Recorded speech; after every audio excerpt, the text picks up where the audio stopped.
Fala galera, tudo bem? Olha só, eu vou corrigir os exercícios da lista que eu passei para vocês, então espero que ajude na hora de para revisar para o nosso teste de segunda-feira. Então eu estou abrindo aqui o livro, então como vocês estão conseguindo ver, né, o livro aqui. E na primeira questão seria a questão 14. Deixa eu só ver se deu mesmo. Deu, tá, então tá, já foi. A 14 aqui.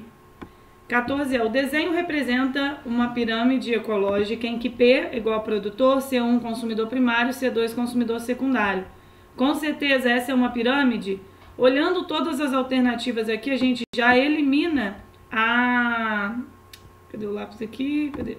A gente já elimina de energia, né? Porque energia, galera, não dá. Energia, a gente diz que a base ela é maior do que o topo, sempre. Ela vai diminuindo de acordo com o nível trófico, então não poderia ser essa. Aqui tá falando assim, com certeza. Com certeza, essa daqui poderia ser uma de biomassa? Não. Para começar, que a de biomassa só é invertida em ecossistemas marinhos, né? Que é fitoplâncton, zooplâncton e depois os peixes.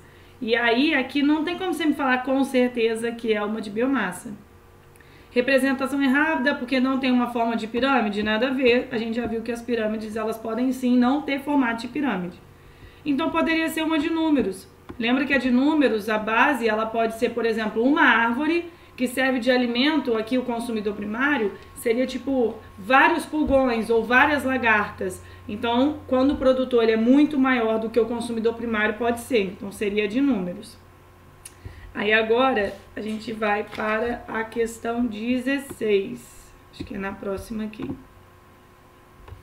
Ó, considere as alternativas a seguir para responder as questões de 16 a 18. Aí tem sobre os ciclos biogeoquímicos, né?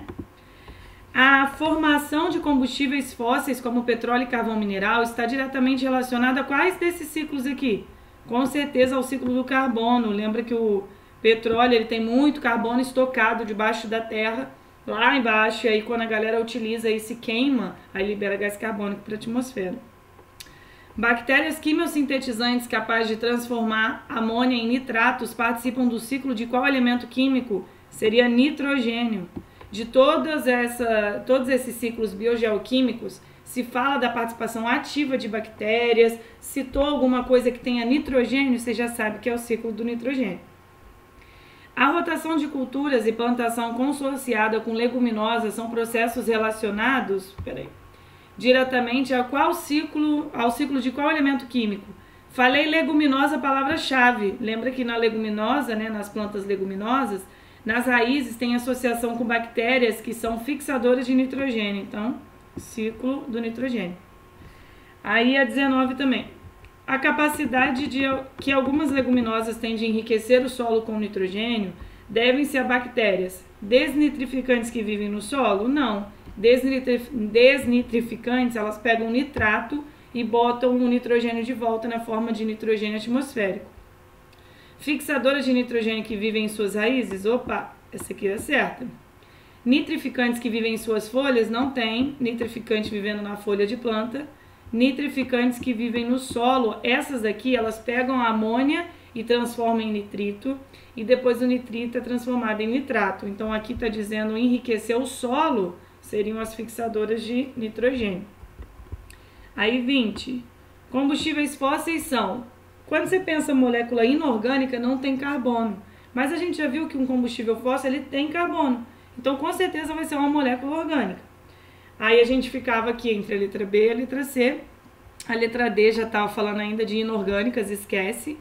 Então, moléculas orgânicas ricas em energia, formadas a partir de seres que viveram no passado, ou moléculas orgânicas ricas em energia formadas a partir da fotossíntese de seres atuais. Pô, combustível fóssil é petróleo, gás natural, não tem nada de fotossíntese de seres vivos atuais, tá? Então seria a letra B. Aí agora pulamos para número 34. D34. Uma determinada espécie de camarão foi introduzida em um lago. A figura representa a variação nos tamanhos populacionais do camarão de uma espécie de peixe e de uma espécie de aves que vivem no lago, observada nos anos seguintes como consequência da introdução do camarão. Então, o camarão está tracejado aqui. Aí você vê peixe e ave. Foi introduzindo o camarão aqui, olha como que mudou ao longo do tempo, né? O esquema que melhor representa a inclusão da espécie de camarão na estrutura trófica desse lago seria o quê? Vocês estão percebendo que o camarão está crescendo e a população de peixe está diminuindo e, consequentemente, a de aves também? Isso quer dizer que, provavelmente, as aves comiam os peixes. Então, se os peixes estão diminuindo, elas também vão diminuir. Mas que o camarão, ele competia com o peixe em relação a comer, por exemplo, fitoplâncton.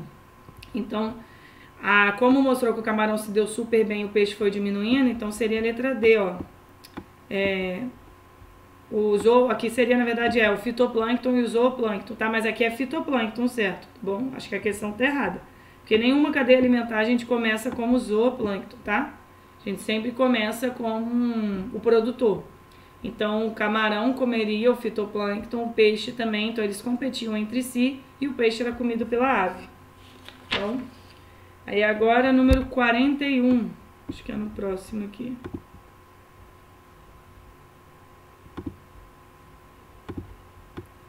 Número 41.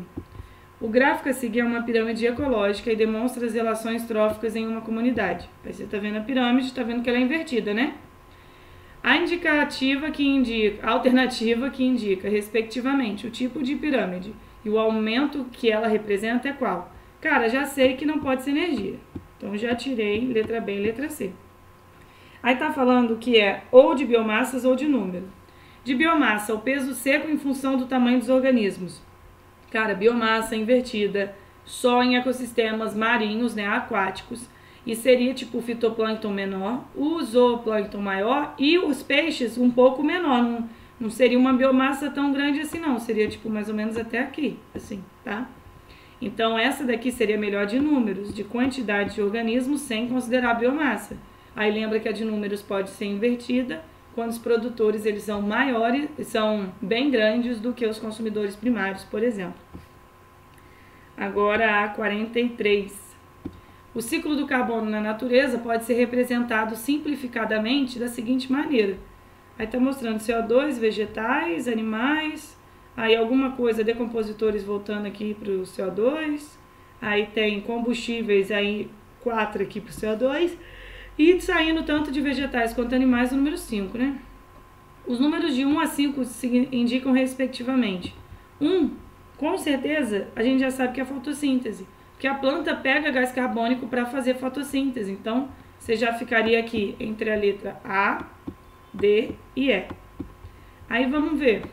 2 é um animal que comeu um vegetal, então seria nutrição. Ó, então a gente já eliminou a letra D e já eliminou a letra E. Então a gente já sabe que é a letra A.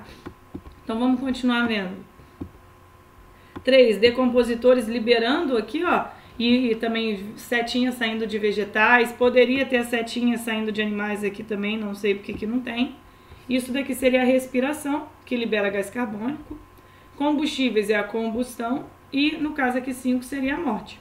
Ok? 44. O esquema a seguir representa o ciclo do carbono. A utilização do álcool como combustível de automóveis intensifica principalmente a passagem representada por... Quando você usa o álcool vem da cana-de-açúcar. Tá? Então, a cana-de-açúcar é uma planta.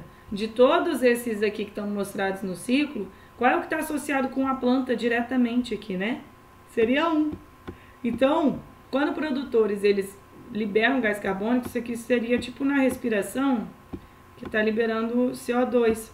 Quando a galera usa álcool como combustível, intensifica a passagem de gás carbônico para a atmosfera de novo. Então, seria igual representado em 1. Em 2 seria ingestão.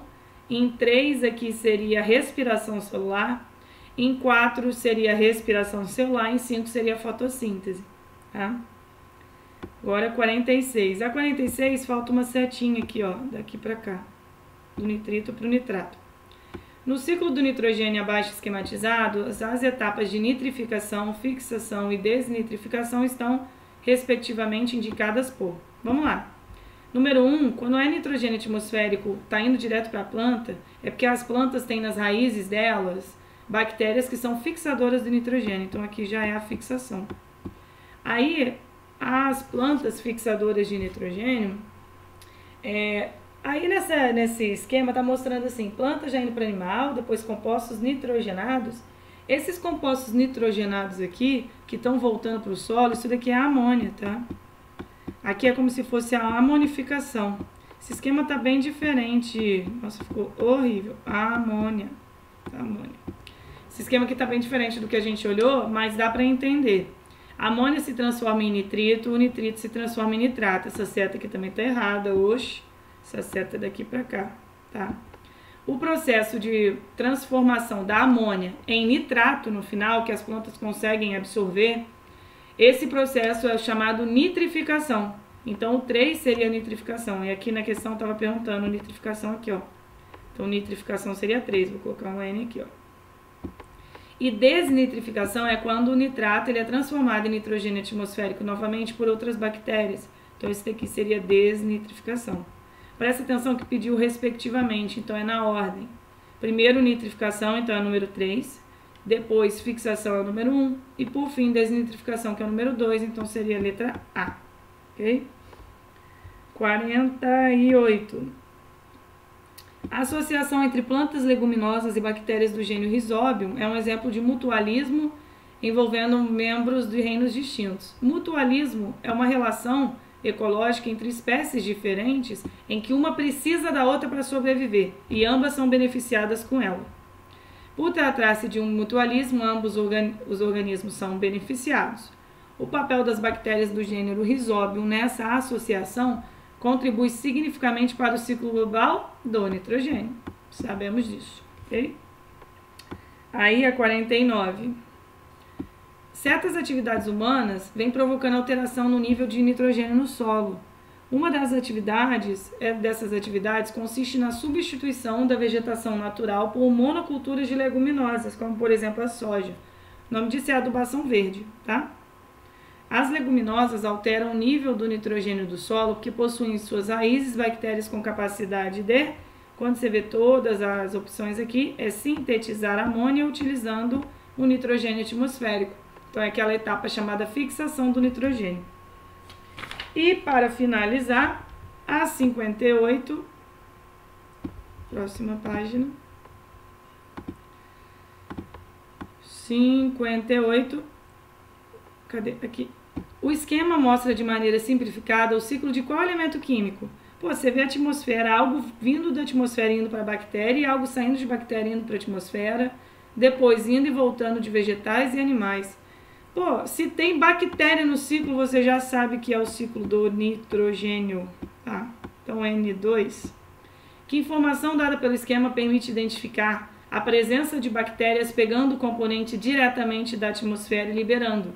Esse processo que ela pega o nitrogênio da atmosfera e fixa, na forma de amônia, a fixação do nitrogênio, e a etapa que ela pega o nitrato e transforma novamente em nitrogênio seria a desnitrificação. Cite duas classes de macromoléculas presentes nos seres vivos que contêm o nitrogênio: proteínas e aminoácidos, ou ainda, como é uma macromolécula, seria proteínas e os ácidos nucleicos, ou seja, DNA, tem. Então, DNA pode ter, vou botar abreviado aqui, ó, proteínas também, ok? Então era isso, é uma correção só desses exercícios, espero que isso tenha ajudado vocês de alguma forma. Se tiver alguma dúvida, me procura aí correndo de última hora. O nosso teste vai ser no primeiro tempo de aula e no segundo tempo a gente tem aula continuando o assunto, tá bom? Então um abraço para vocês!